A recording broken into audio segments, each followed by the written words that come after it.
Okay. Dane. Michael. How do you reckon financial advisors and like buyer's agents can work together in the best interest of a client? Yeah, it's a good question. So I think where we typically work with a client is around really getting them clear on the goals that they're trying to achieve with their life and how building a property portfolio can help you achieve that. And so before we even bring a client to introduce them to yourself, we make sure that you've got clear goals as to sort of how many properties it's going to take to help them achieve that goal, have them really clear on their cash flows, not just the deposit, but their ability to save on an ongoing basis to support it. And so where we work with yourself is around the property selection, making sure we get, we're buying good properties in the right areas. We see ourselves as the custodian of the strategy, and then we work with professionals like yourself to select the investment properties. Nice. When you say work with them, like you've got goals for your clients about how many properties they need, or it will depend on their age and their circumstances. But are you talking about the total value of properties that they need in order to, because you could buy $1 million property, or you could buy $300,000-$400,000 properties.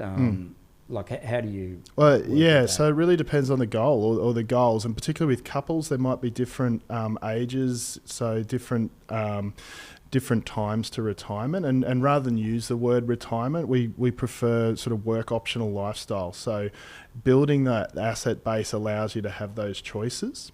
And so what we get really clear on is make sure that the goal is meaningful enough to actually want to work towards. Yeah. And then really it just becomes a matter of the two main trade-offs being time or money. So you can either build a portfolio to not have to be reliant on your salary earlier in life, or if you're happy and you're enjoying what you're doing, you can work as long as you like, but you can retire with more money. Yeah. So you say not retirement, because that's what I think as well. If you build a portfolio, it gives you options. Yeah. So you don't have to retire. You can go to part-time because you like working and working with other people and contributing to society. But you've got the option to... Spot on. And it could be working part-time. It could be starting a business. And how much more confident you can be in starting a business when you know that your lifestyle cash flows looked after. You're not stressing in those early stages of building out that business. Or it could be moving into a consulting gig as well. You've built up expertise and knowledge in your industry. You can choose your own hours. Yeah.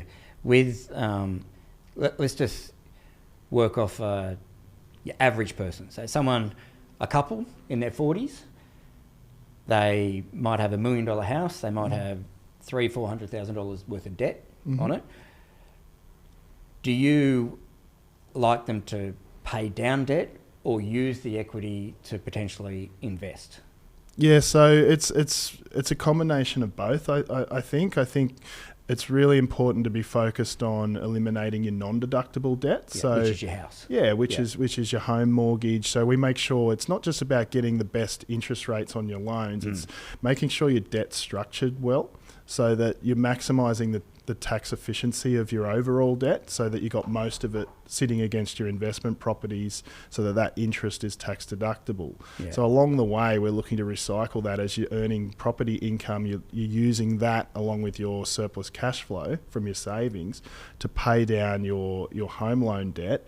And whilst you're accumulating your portfolio, you're just servicing your investment property debt until such time you've paid off your mortgage. Yeah, so you're focusing on the debt reduction on your home, which is non-deductible. Yep. And your investment properties, you just interest only? Do you generally suggest? Typically, yes. Depends on circumstances. Yeah. But generally. Typically, yes, up until the point that the mortgage is paid off. Yeah. And then really it's that goal alignment. So if they've got enough in assets that once the debts are paid off, that it's going to be sufficient to fund their lifestyle, well, that sort of lends into a risk question. You know, it's not about being risk averse or being aggressive or whatnot. It's taking the appropriate amount of risk to achieve the goal that you're trying to achieve. So if you've got enough, you don't need to necessarily buy more properties unless you just like doing it. Yeah. Then you start focusing on reducing your investment property debt. Yeah. So ultimately, just back to the scenario, someone in their 40s, their debt's 300, their house is worth $1 million. Would you generally, I know you're not giving financial advice, but would you suggest that they buy a $500,000 property or something around that figure to give them more exposure to property, which will then help them to potentially reduce the debt sooner? Yeah, it depends on the property, right? And that's why we work with people like yourself in order to, buy the right property for the needs of that particular client or that couple. So, in that scenario, obviously, you want to look for something that's cash flow generative, so that surplus cash flow can be used to pay down that non-deductible debt. But at the same time, you're acquiring an asset that's going to grow in value. That asset's going to produce increasing rent over time, and that increasing rent is going to fund your future lifestyle once you've got enough of them, so you don't need to work anymore. Yeah, I really see it as lazy equity. If you've got 700 grand in that scenario, million property, 300 debt, you've got 700 grand there that you can potentially tap into to buy a property, as opposed to focusing all of your excess money on paying down that 300 grand.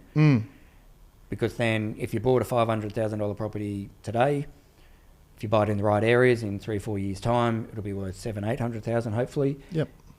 So that's 300 grand profit you've made, which can get rid of that 300 straight up. And it's a much simpler, more efficient way than you having to work for that 300,000 or you having to, even starting a business and whatnot.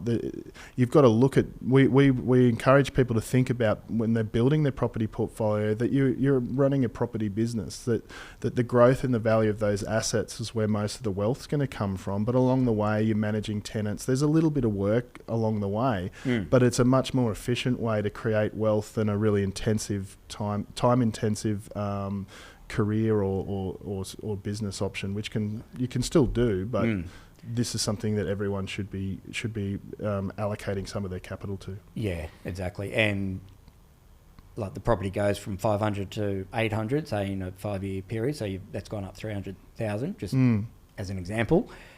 That's pretty, like, you're not having to work too much to make that 300 grand. No, I mean, society gives you the value over time. When the government spends money on infrastructure, that feeds back into the property prices. So it's not your own. Yes, you can make improvements to the property and that can add some value, but most of the value you're getting from building a property portfolio is given to you just through the financial system that exists and the way in which long-term growth in property, or effectively the land prices really, isn't it? That's right, yeah. That value that's created, you haven't worked for it. It's just you've just taken the risk benefit. Yeah, you've taken the risk, which is a low risk in my opinion. It's all relative. Yes. Yeah. I think the biggest risk in all of that is not being clear on your goals. Because you buy that one property and then you don't have a plan around what it's working you towards, then essentially often what happens is you're the architect without a plan. You just throw in bricks at a wall and sort of hoping something will stick. So that's again why we try and get really clear on those goals before we even buy that first investment property, because it should be the first of a number to achieve most people's long-term objectives. And what I kind of say to clients, very broadly, if you buy $2 million worth of property over the coming 3-4 years, if you've got the ability to do it, on average every 7 to 10 years or 7 to 12 years, property double in Australia. So if we just use the average number, 10 years time, that $2 million worth of property, if you bought $400,000 or $500,000 property, will be worth $4 million. Another 10 years, it'll be worth $8 million. After the first cycle, you could sell 1 or 2 of the properties, could completely clear the debt, or if the best option is to hold, And then after 2 cycles, you could just sell one property, get rid of complete debt, and then you've got some awesome passive income coming in. Like that's a very broad example. Do you do something similar with your clients? Yeah. So and to be clear, we don't go out and buy the properties. We work with experts like yourself. Yeah. But absolutely, that's the strategy. We're not big believers of property as a short-term sort of trading or flipping strategy. We think transaction costs and like the probability of getting that timing right is difficult. So you've got your buying costs, you've got your selling costs, you've got your capital gains tax. And then if you're going to buy again, then you've got new costs going in. Exactly. It eats up too much. It does, and we just think that it's minimum 7 to 10 year strategy when we take a client on that journey, and we always the start of that journey, buying that first property, is not the end. And to your point where you talked about building that $2 million portfolio, that's going to take a number of transactions to achieve that. Yeah. So we will really try and work with a client to get them mentally prepared, and not, because I think the other part of it is not getting overly fixated on buying the absolute perfect property that's got the highest yield and the best potential for capital growth. It's just buying a good property and having the right people around you to give that the best chance of success, rather than trying to stack the odds in your favour. Because there'll never be the perfect property. Exactly. You can never pick the top of the market. You can never pick the bottom. Totally. You'll never buy the best. You just want to get an above average property that's going to give you above average growth. Agree. And the reward comes from taking action. Yeah. When you're in a position to do so, when you've got a clear plan that you're working towards, then it just becomes a process. Yeah. Takes the emotion out of it. The emotion should be tied to the life that you want to live. That's right. I want to speak to clients is just keep the big picture in mind. Yeah. And sure, you get excited when after 2 years, the property has seen some substantial growth because we've bought in the right part of the cycle. But I have to remind them, you're not going to get that 15% growth every year. No. You're going to get a few years of that in the good part of the cycle, and then you'll see it plateau for a while. But that above average increase over the first few years will then potentially allow you to tap into that equity to buy again. What are your thoughts on tapping into equity, increased equity when it's a great way to accelerate that. And again, and maybe I sound like a broken record, but it comes back to your goals. Being able to tap into your equity along the way, it just accelerates your path to building that portfolio that's going to fund your lifestyle. So rather than waiting to pay down the debt before you build the deposit to buy the next one, you can significantly accelerate that by just drawing on the equity that you create through the growth in the value of that property. Yeah. Because your loan stays the same, you're just servicing the loan, but the value of the property's going up. That equity, hopefully the rent will be going up as well. Of course, and I guess if rents are going up, the prices, the value of the properties following the same direction. And doing so, that it gives you the ability to create that equity that funds the deposit for the next purchase much sooner than having to save that deposit. Yeah, the first one's always the hardest, big time. Absolutely, and it's hardest financially, but also psychologically as well, because these are big decisions in people's lives, and there's that fixation on wanting to try and get that perfect and get that right. Whereas that's what we keep coming back to is be clear on your plan and then just take action. Yeah. What are your thoughts on rent vesting? So for it doesn't have to be a young person, but some late 20s, 30s, or even middle-aged, they might live east coast of Australia.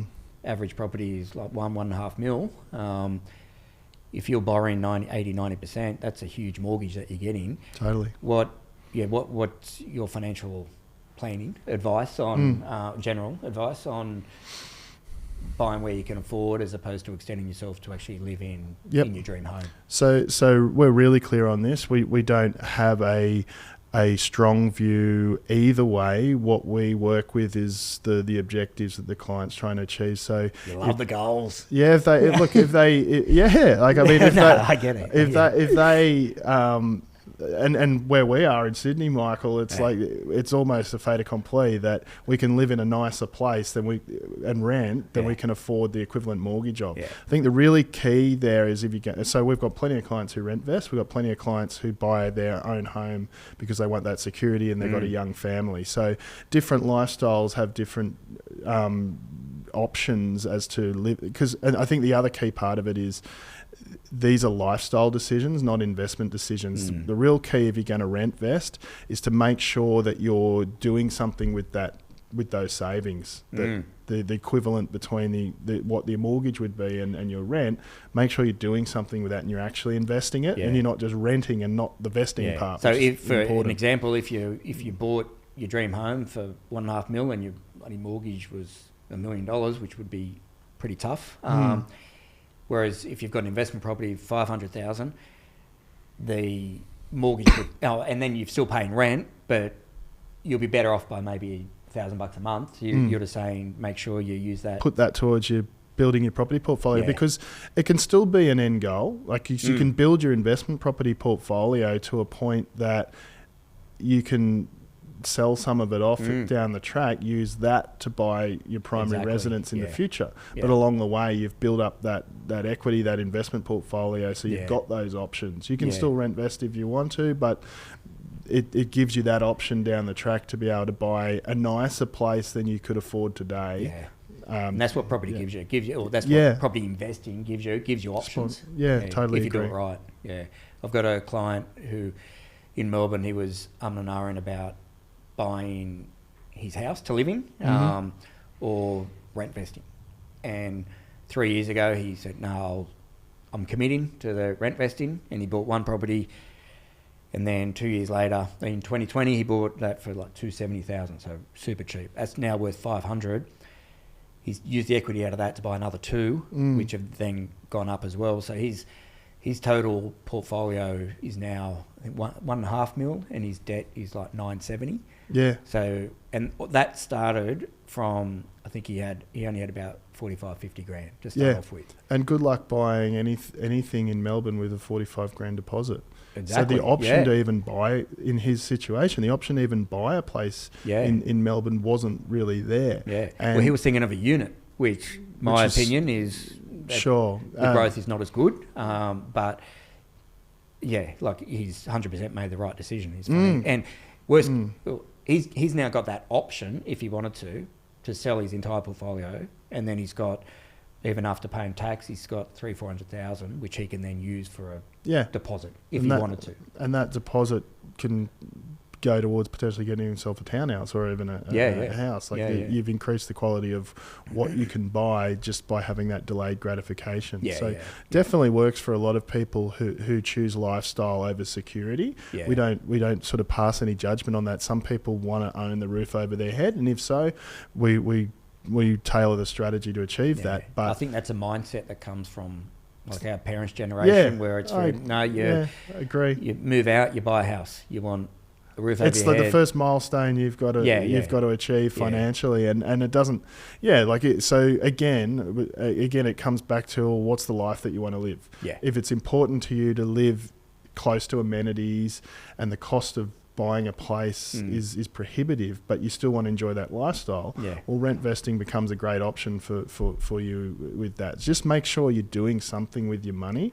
Because if you're just renting, then yes, it is dead money. But if you're rent vesting, you're actually doing something positive and you're building wealth. And if you're not doing anything, I don't think you can save as hard and fast as you could by using the savings that you've got, and then using the bank's money leverage to buy a property.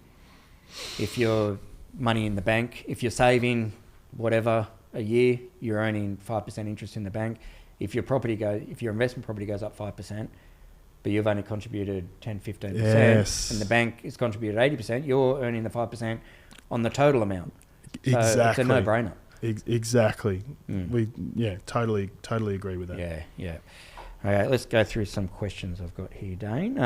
How much of a consideration is interest rates when you're talking to your clients about potentially property investing? My own view is it's just a necessary evil and you can't control it, so you if you can afford to buy in your own circumstances, then do it. Don't wait for interest rates to go down or to be the perfect scenario.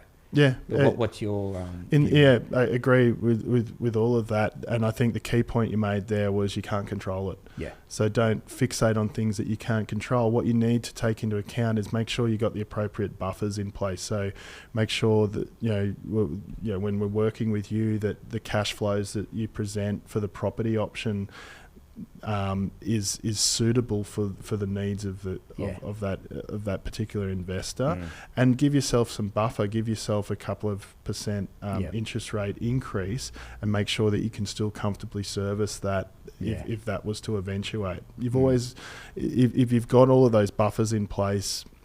And probably the other buffer is that emergency fund. Yeah. Make sure you've got some cash savings that you don't touch, that doesn't go towards your property portfolio, that just sits there and is your buffer if something happens at work or something like that. So you're not dipping into your investment portfolio. That's right. And that buffer doesn't just, in case something happens to the investment property and you need to fix the air conditioner or whatever, your car might break down and you've got for personal stuff. Spot on. It could be lifestyle based. It could be the portfolio. The portfolio has a certain capital need as well. So totally agree. Yeah.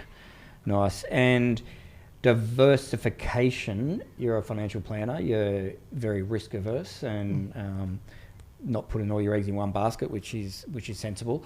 So property. Like, I'm a big property advocate, but do you always suggest that they have some in shares and cash and diversifying? Because you've got that point of view, and then from a property point of view, I tell clients, don't put all your eggs in the Brisbane property market. Like, if you're going to buy 2 or 3, you want to spread the risk.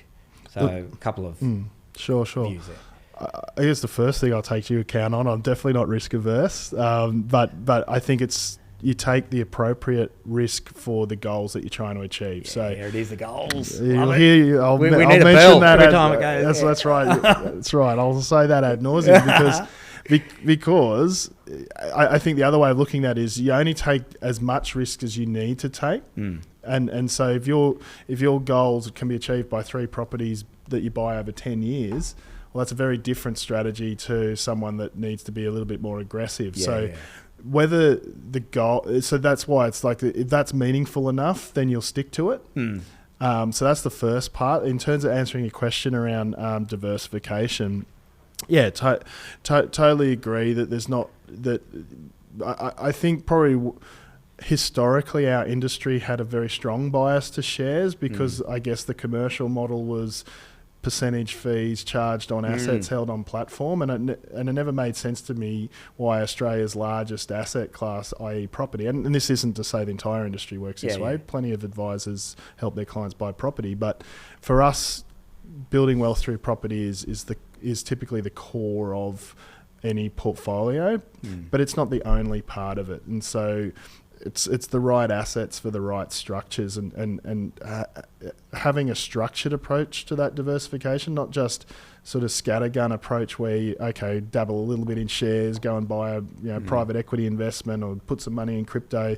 That as long as there's some strategy around it, that strategy is tied to the goals you're trying to achieve, there you go. You can ring the bell again. That stuff is the important part to get right, and then the right way to invest just comes out of that. And it is subtly different from client to client, but I think fundamentally residential property is the core of those strategies. Safe as houses. It's a saying. Spot on. With our business, we help people buy established houses. I know I've spoken to accountants and financial advisors in the past who suggest to their clients brand new houses because of the added depreciation tax benefits. My view is you invest in property so with a goal in mind, a target. In 10 years' time, you want that property to be worth as much as possible, not invest for the tax benefits. Where do you sit with like depreciation and investing for tax purposes or whatever? Good question. I think tax benefits are an outcome of the strategy, not the purpose for it. That's the first part. I'd say, like, personally, I've bought off the plan and I've bought established. I've had seemingly similar results. However, I feel like I'm probably coming around to your thinking in general, that it's an easier path to when you're buying established. I guess if you, and again, you obviously discourage it, and if you are buying off the plan, then the key thing to get right is what you're buying has comparable secondary market 100%. sale. Yeah. And that's where most get into trouble, is that it's a new product typically for the area, and so there isn't that clear comparable market value. And even if you buy in the right area and you buy a good quality property, there can be, when you're buying off the plan, there can be a time lag to realise the value of that. Yeah, like up to 2 years potentially until it's actually built. Yeah, so even if you're getting that, like, as in the price that the property would sell for is X, but the price the bank values it for refinancing is Y, and the Y is based on comparable sales in the area. So if you aren't getting those comparable sales, you're not getting the realisation of the value that you're creating until you sell. Yeah. So again, when you're looking to accumulate a portfolio, and this is where I've come around to Established. just staying with established only, because we didn't have a strong view either way. We don't see ourselves as the experts in that. We advise on the strategy, and we work with professionals like yourselves to execute on the strategy. But I can certainly see where you're coming from, particularly in that early couple of years when you look, particularly if you're accumulating a portfolio and you're looking to refinance and utilise that equity to buy the next one. It's easier with established than it is with off the plan. Yeah. I've just been screwed over in the past with off the plan, so I've got many have. Many have. I think, and the issue is it scars them, and then they hate property.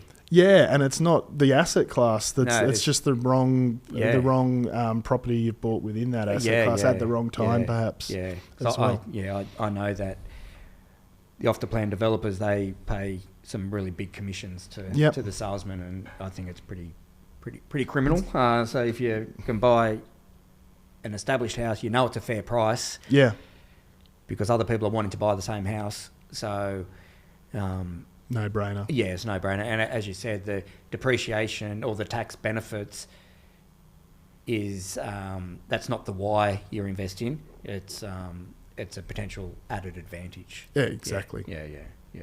And what's your ideal time frame when you are suggesting property to your clients? Absolute minimum 7 to 10 years. So that's in the reason being, so you get one cycle, or? I guess I know that's the way you characterise it, not specifically for that, but I guess in the same way it is that answer, in that it's a long enough period of time for there to have been a cycle. Yeah. And so you're never going to necessarily get that perfectly right. Yeah, exactly. But the other part of it is it's typically the strategy itself is tied to your retirement outcomes that for a lot of the clients we work with are 10, 20 years or more away. And so that's... Is it depending on their exit strategy? Yeah, because, and I'll be really clear on that, if the exit strategy is I need to live off the income in the next 3 years, we're not going to recommend people buy property. It's just the wrong strategy for that goal. That quick. Yeah. Again, that's why we harp on goals. Is if you're clear on what your objectives are, then it becomes obvious that property is the right strategy for a lot of those objectives, if you've got the time to the appropriate amount of time to be able to execute on that. And so for us, minimum 7 to 10 years to start out. Yeah, and then obviously it depends on the client's age and so forth. Yeah, exactly. And then do you, as a part of that kind of exit strategy, with potentially selling down the whole portfolio or one or two of their properties or however many they've got, to then start to get some passive income out of whatever properties they've got left if they've managed to get rid of the debt? Yeah. Like, is that a part of your conversation? And that's actually a really good point, because the right strategy to accumulate wealth is not necessarily the same strategy to protect and maintain the wealth once you've got an established asset base. So it might be a combination of both.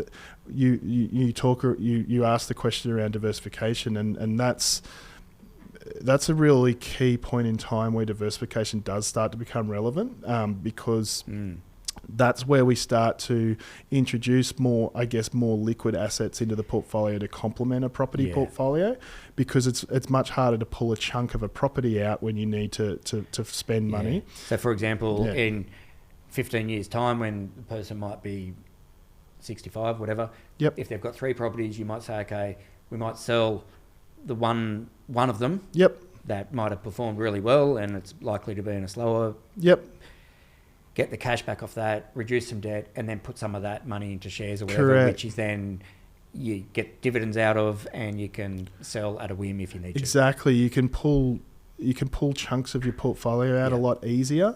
So we certainly don't necessarily go, let's get rid of the entire property portfolio. It's still... Because you want to continue to hopefully see more growth out of it. Higher rent. Yeah, you're still getting income out of it too. But because they're lumpier sizes of assets, the need to diversify into other assets that are more bite-sized, that can easily be drawn upon, becomes very relevant in that phase when you're starting to live off the portfolio. What are some realistic growth expectations that you suggest to your clients regarding properties? Do you just use the average, which is I think 6.8 or 7% over? Pretty much, yeah. And what we always say is in the super long term, so we're talking decades, the long term return for shares and property in Australia are pretty similar. The journey is very different. The big advantage property has over shares, same returns, however, leverage. With property. Exactly. And so and that comes back to that point around the strategy to accumulate wealth may be different to the strategy to live off that wealth. So property is a very efficient way to accumulate wealth because of that ability to leverage. And yes, you can leverage into shares, but we're not fans of that because of the volatility. And yes, it can be done, but we never recommend it, and we very rarely see anyone do it successfully. Exactly. There's always an outlier where you see a big, even like an intraday fall, a big fall. You get a margin call and you're screwed over. Well, we saw it during COVID. The market dropped 34% in 3 weeks. So imagine being leveraged on that. Exactly. You can wipe yourself out. So shares we remain unleveraged in those strategies. Property, it's a smoother ride. It's not without its volatility. It still has its ups and downs, definitely, but it's certainly a smoother ride than shares, so it can lend itself, pardon the pun, to a leverage strategy much easier. With the majority of your clients, obviously depends on their situation. Do you suggest when do you start the conversation about investing via a trust or a company as opposed to just their own name? It's a very broad question because it's very specific, but to circumstances, but. Great question. And I guess one of the other structures is a self-managed super fund as well. And I might start with that and work backwards, because if you ask me whether you should buy a property through an SMSF, even a couple of years ago, I'd say really not a fan. A convoluted structure, really expensive debt, limitations in the strategy as to what you can do with the properties and whatnot. I guess the major change that's really happened in the last couple of years is the lending environment's improved quite significantly. Only a few years ago there was only a couple of banks doing it. All the big banks pretty much withdrew. Just profiteering. I think did that come back from APRA, or one of the bodies made the banks not do as much interest-only lending? There was that point in time around 2015, 2016 where the regulator basically mandated a maximum amount of investment interest-only loans for a period of time. That certainly held things up. Pulled a lot of investors out. Which has helped be a cause for the rental crisis that we're in now. I don't disagree with that. We certainly have one, and certainly the more investors buying into the market creates more opportunities for tenants. That and that really, it's the supply that's going to solve that problem. But coming back to the structures question, so SMF, SMSF, SMSF is now a viable one for the right clients in the right situations with the right objectives.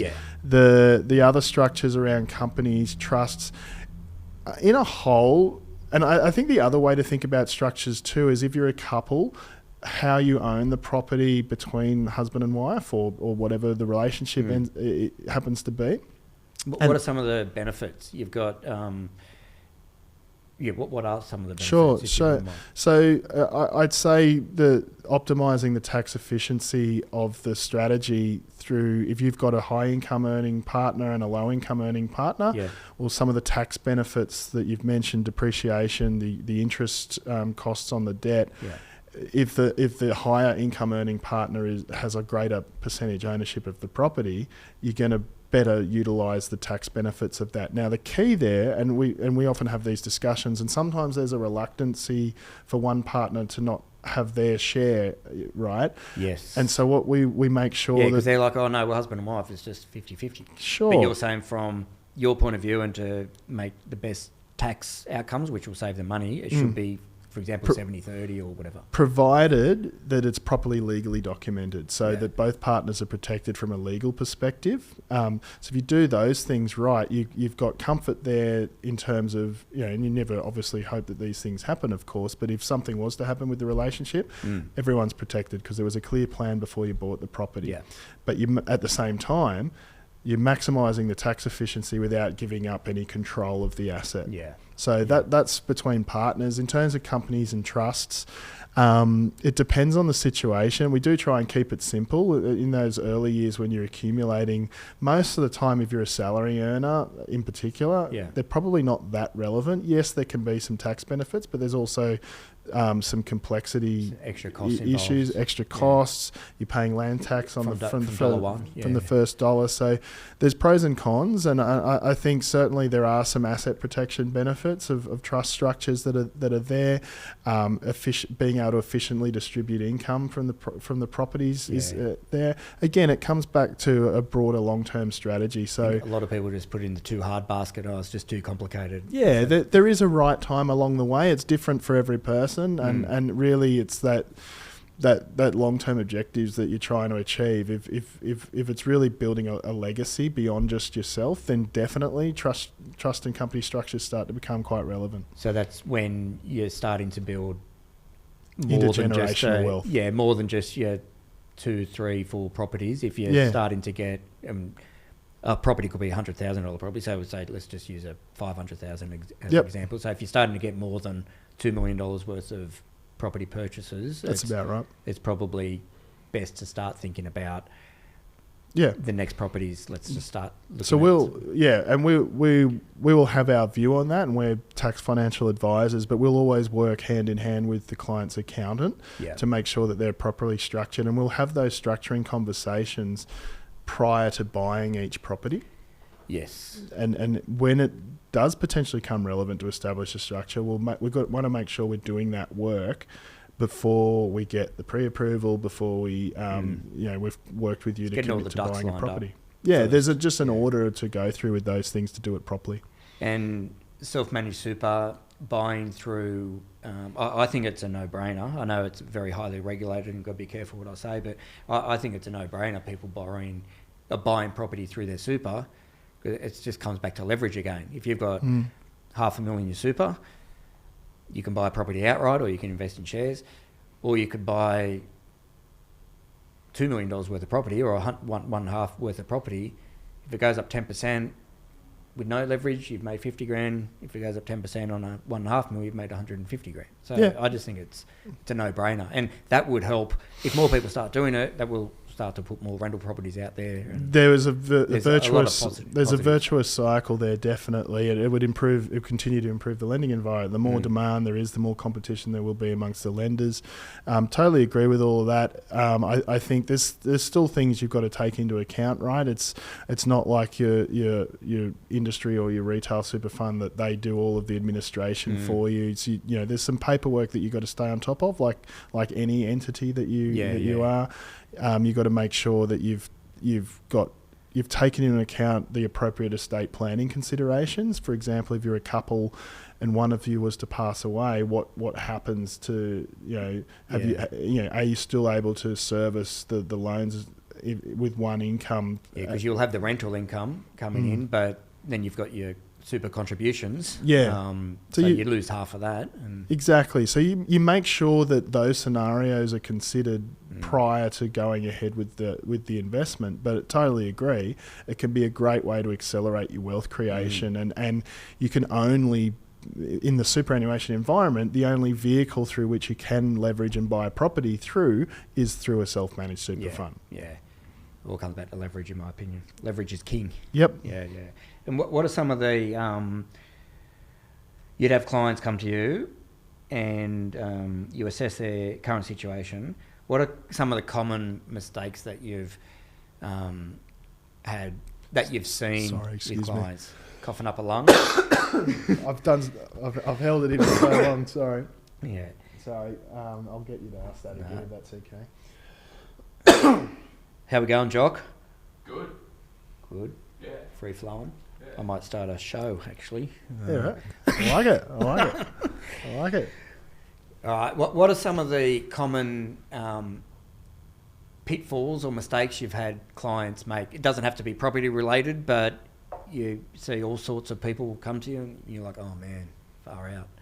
You got any stories there? I got some very strong opinions on that, and it's probably me talking my book again. There's a tendency to want to jump straight to the transaction because that's the sexy, that's the exciting thing that is often the trigger for people to come and get advice in the first place. So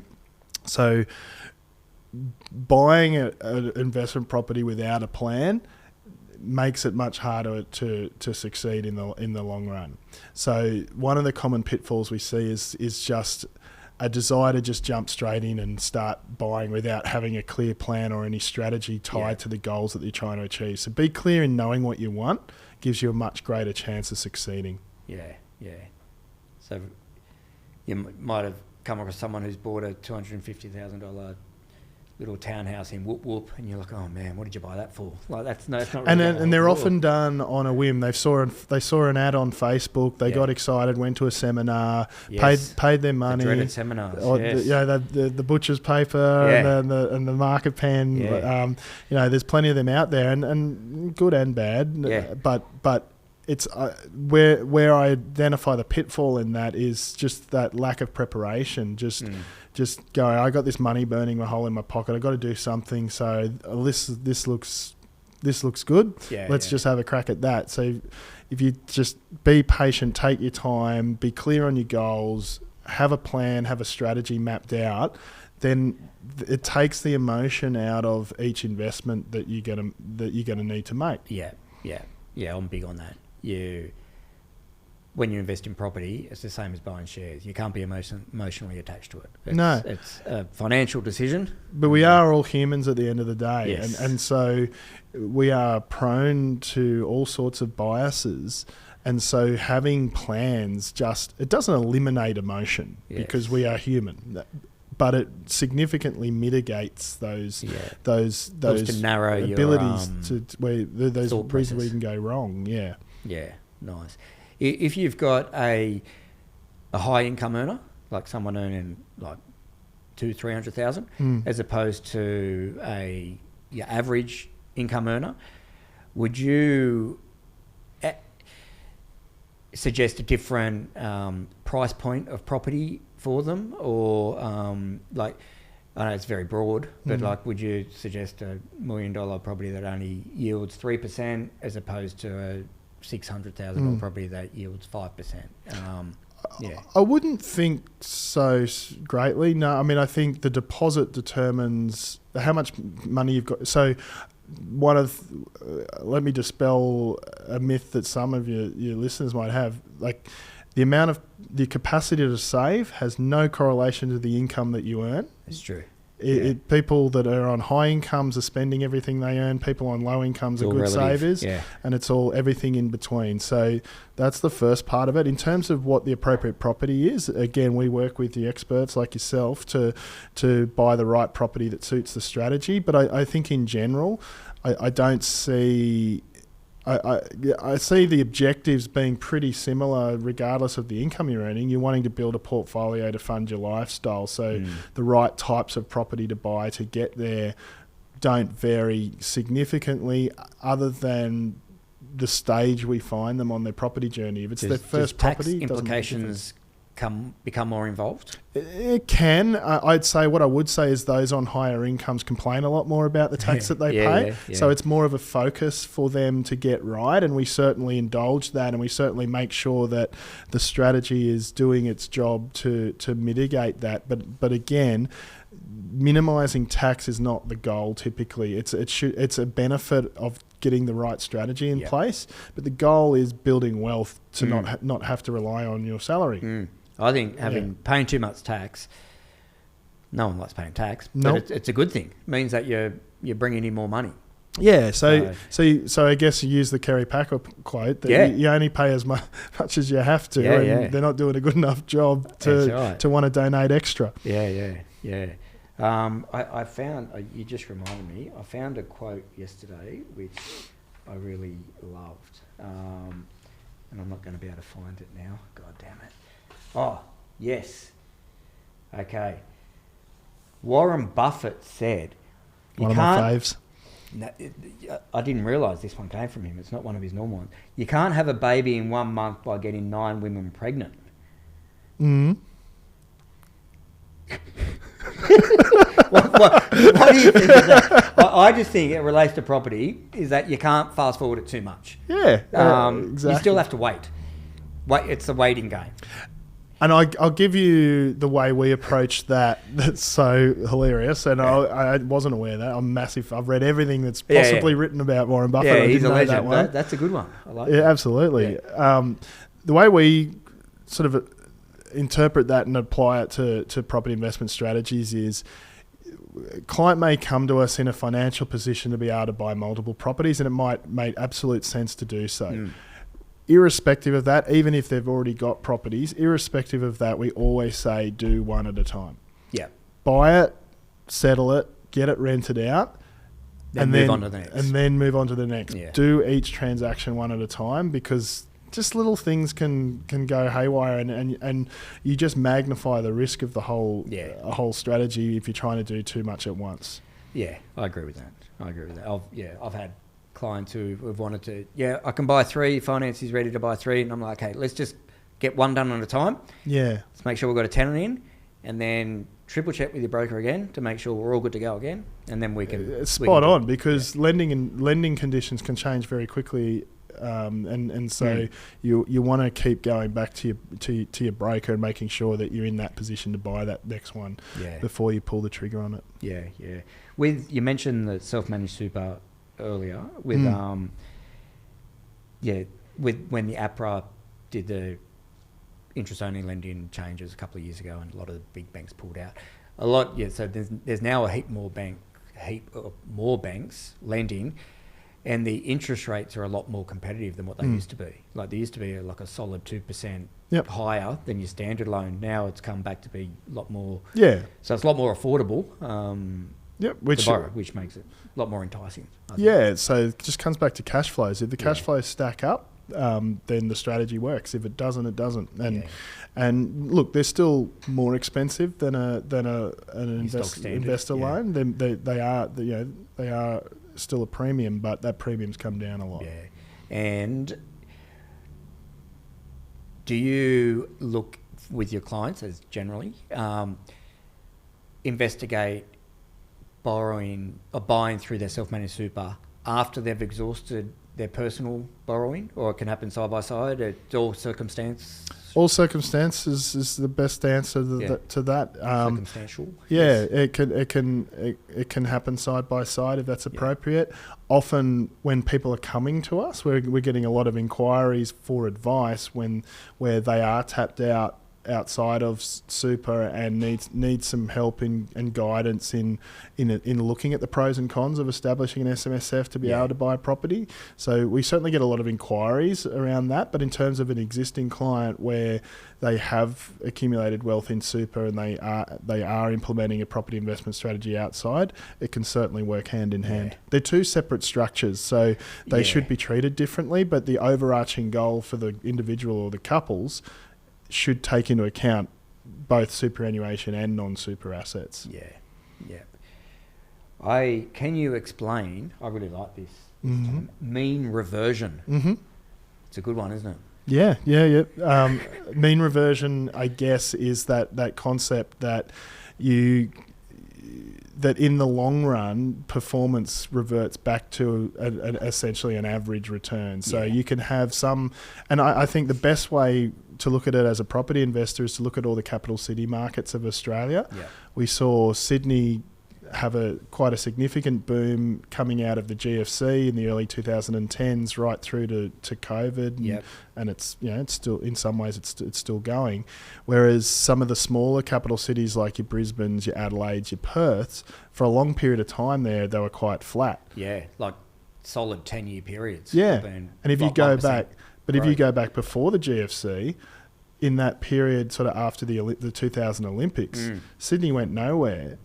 From 2004 to 2012, whilst Brisbane, Adelaide, Perth were charging ahead. So I guess when mean reversion in that context is that in the long run, and if you look at data for 20, 30 years or more, the average rate of growth of all the major capital cities in Australia are pretty similar.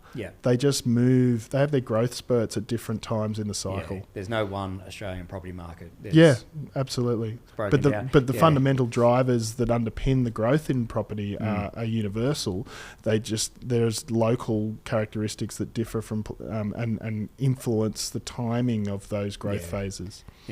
Like Perth, for example, I think it had like 1.4% growth over a 12-year period. And now the last 2 years, it's like a solid 15 to 20% growth year on year. So if you, over the last 40 years, their growth has still been 6.8% or whatever it is, but it had 10 years of doing nothing. So then that's where we try to timing the market, our entry into the specific market, so that we're getting the above average growth where there might have been prolonged periods of pretty ordinary growth. And that's a challenge we have with our clients, where they're like, oh no, like that market's pretty crap. And we're like, yeah, I know, but it's ticking all the boxes now. We think it's going to have a good solid few years, which will then, it brings the average back to the normal average. Like, explain that right. Exactly, because mean reversion works in both directions. If you've had a long period of flat returns, then the likelihood of it reverting back to strong returns is higher. And the opposite, you have than the market that's 4 years of 20% growth. That's not going to continue. You're then going to have some flat years, which brings it back to the average. So it's a risk mitigation tactic in some ways, that if you're buying in a market that has had a flat period, the risk that is going to lead to a flat period again over the next decade is much lower than the market that's had that boom period that's exciting, everyone wants to be a part of. The risk of that that's where a lot of people get caught out. They buy at the top because the market's so hot. But it's not going to continue. Like people buying in Karratha in 2013 because the yields were 10%. But the rents were just not sustainable because there was a massive increase in supply and a decline in the industries that were supporting that town. I think their average prices were actually higher than Sydney as well. That's which is nuts. Crazy. Okay, what else we got here, mates?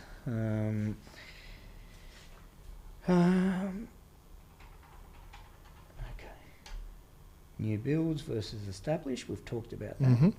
New builds are crap. Mean reversion. Leverage. We kind of touched on it, but what's the main positive with leverage that you think? Yeah, so the first point, we don't see debt as a bad thing. We see when used in the right way, it can be a great way to accelerate your wealth creation. So the main positive is that it allows you to accumulate assets quicker than having to save up that money yourself. So again, that's why you got to focus before you start that journey, being really clear on your cash flows and to regularly review that, so that debt can be used in a smart way. Yeah. When I grew up, my dad was like, the only debt you ever want to have is for your house.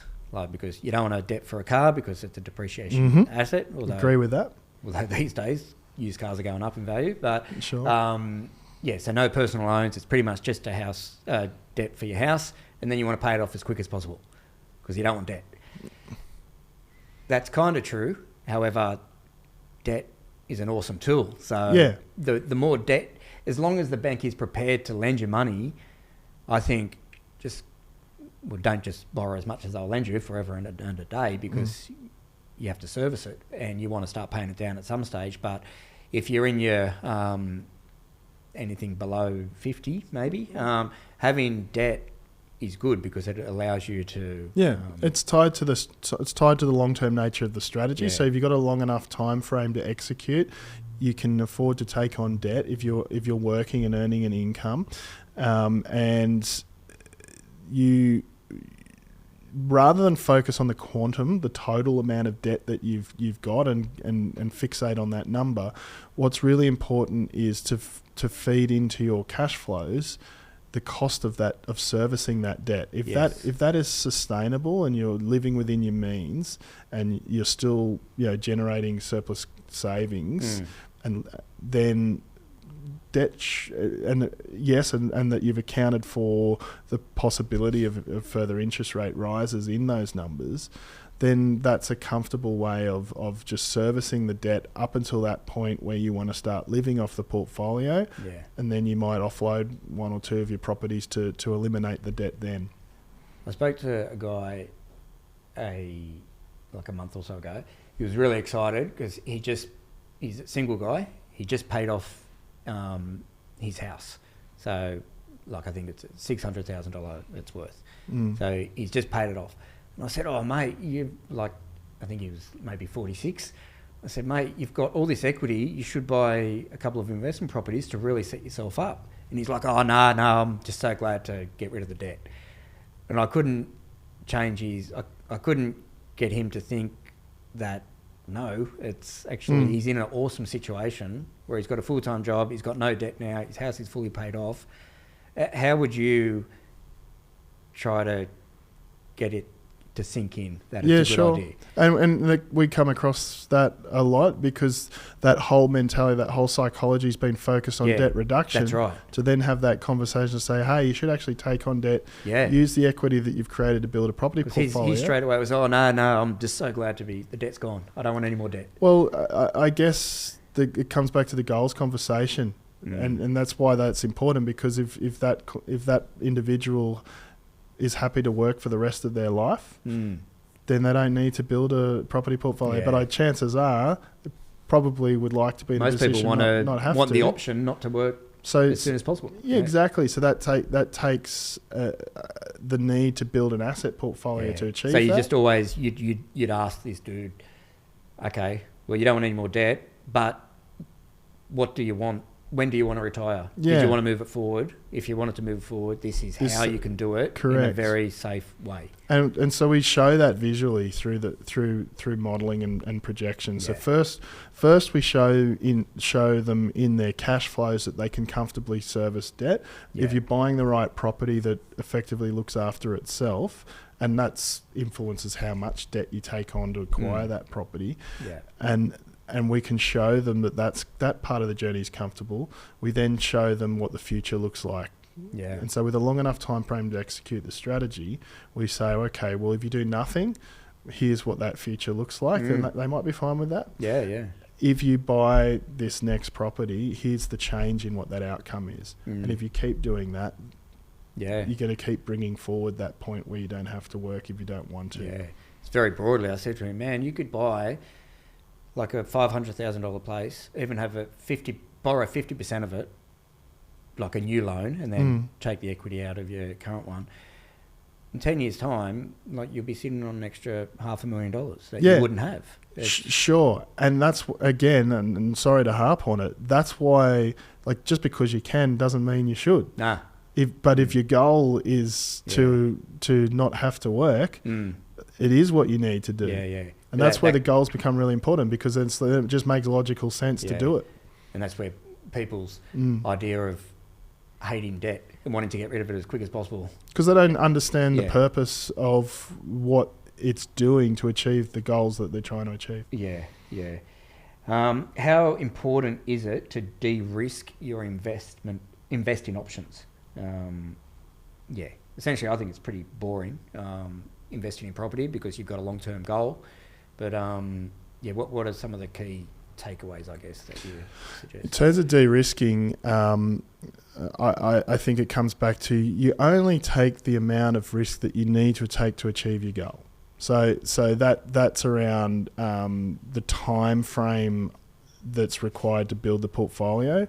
The other ways of de-risking is getting that professional support around you in the right areas. There we go. Is making sure that you've got the right people, the right team around you to make that property strategy a success. So it's obviously, having a buyer's advocate like yourself. It's having a good mortgage broker that's going to get your debt structured right. It's having an accountant who's going to have your tax efficiency optimised. And I guess the role we play as your financial planner is we're helping you chase your lifestyle goals, and we're coordinating all of these professionals to help you achieve that having objective. A team. Yeah. A lot of people hate paying for the advice because they think, I've got realestate.com domain, I can just scroll away and I can find a property. But I know I've made mistakes in the past by buying off the plan and far out. Like it was seriously $1 million mistake by the stuff ups.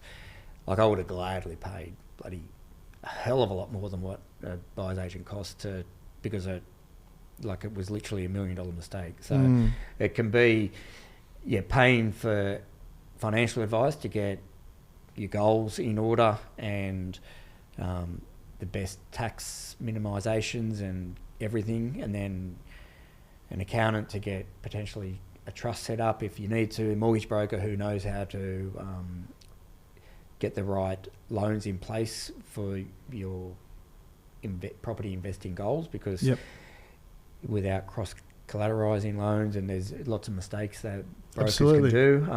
And then with us helping you buy in the right location, because if you buy in the wrong location, you can be screwed over as well. So, and the right property for that location too, right? Exactly right. And most of the time, those common pitfalls are just not having a clear plan as to what you're actually buying that property for. It would be, yes.